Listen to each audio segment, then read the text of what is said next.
Tudo bem, pessoal? Aqui quem fala com vocês é o Guilherme Carvalhal e hoje nós vamos dar continuidade à série em que estamos falando sobre o Enver Hoxha. Então já deixa aí a sua clicada em curtir e se inscreva para acompanhar o nosso conteúdo.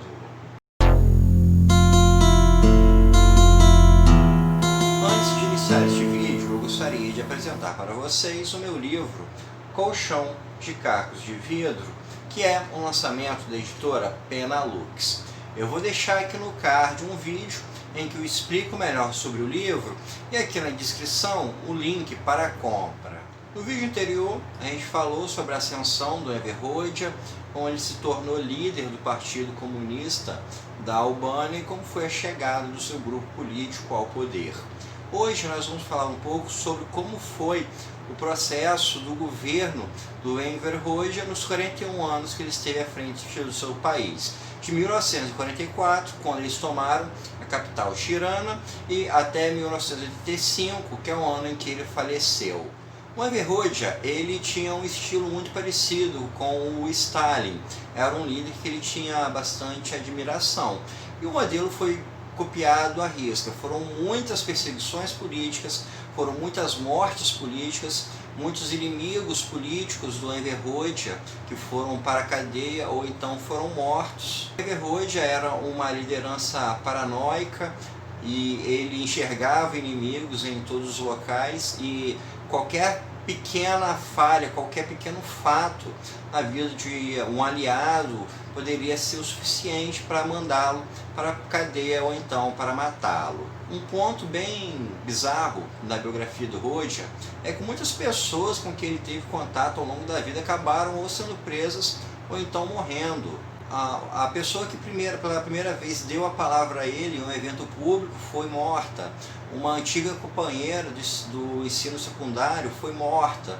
Teve um outro colega dele da época de escola que escapou, não foi preso, mas o pai foi preso, o irmão foi preso, o filho foi preso pelo Hoxha. E mesmo o Mehmet Serhu, que era o braço direito do Hoxha, acabou sendo perseguido politicamente. O filho dele se casou com uma mulher de uma família que tinha alguns laços com grupos nacionalistas, com grupos favoráveis ao capitalismo, e esse fato serviu para que o Serhu, que era um político altamente importante, da alta confiança do Hoxha, para que ele fosse perseguido. E, no fim das contas, ele suicidou em 1981 após toda uma série de perseguições políticas. O filho do Serhu é um forte defensor da tese de que ele não cometeu suicídio, sim que ele foi assassinado, e o assassinato foi forjado como um suicídio. Um setor que foi muito perseguido pelo Hoxha foram os religiosos. A Constituição da Albânia, no seu período, dizia que a Albânia era um estado ateísta, ou seja, era um estado onde a religião era proibida. E isso se converteu na prática com perseguição a pessoas que fossem cristãs católicas, cristãs ortodoxas e islâmicos. Diversos padres e bispos cristãos foram assassinados. O Papa João Paulo II converteu um grupo de 40 fiéis que foram mortos como mártires da fé, pessoas que morreram em defesa da fé cristã. Teve um caso em que um imã islâmico teve sua barba raspada numa transmissão televisiva ao vivo, como forma de você humilhar uma liderança religiosa, de você mandar uma mensagem de que a religião era proibida, de que lideranças políticas, que lideranças religiosas seriam perseguidas.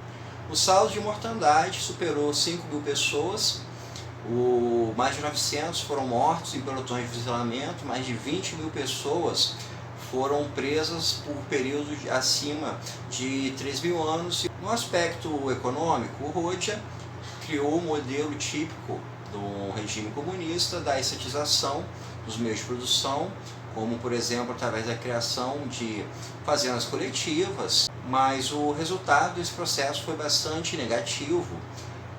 Quando ele saiu do poder, a Albânia era o terceiro país mais pobre do mundo. Ele deixou uma herança de um forte atraso tecnológico em seu país. Ao relato de um viajante alemão que viajou para a Albânia na década de 1980, ele comentou que os caminhões que a Albânia utilizavam eram modelos alemães de 1920. Ou seja, a Albânia estava com atraso de 60 anos em relação aos países do Ocidente. Já na política externa, o Rhodia apresentou um festival de brigas, de conflitos, de situações que poderiam não necessariamente ter acontecido e que ele acabou provocando. Com sua chegada ao poder, e ele sendo uma liderança comunista, e uma liderança bastante rígida e que não abria mão de nada, ele de imediato já rompeu relações com os países capitalistas. Então a Albânia já teve suas relações fechadas com a maior parte dos países do mundo. Com a Iugoslávia, país vizinho também comunista, ele logo teve seus conflitos, principalmente porque Tito, o ditador da Iugoslávia, tinha interesses em anexar a Albânia. Então o relacionamento com a Iugoslávia também acabou. Com a União Soviética, a Albânia teve uma relação enquanto Stalin ainda era vivo. Após a morte do Stalin, no regime Khrushchev, houve uma certa aproximação quando Khrushchev abriu os arquivos da era de Stalin, mostrando todas as perseguições, todas as barbáries. O Rhodia tentou sinalizar de uma forma positiva. Em 1968, ele acabou rompendo com a União Soviética e saindo do Pacto de Varsóvia após a Primavera de Praga. A Albânia, ao enxergar a intervenção dos soviéticos na Tchecoslováquia, viu que poderia ser o próximo país a ser afetado, então optou por esse rompimento.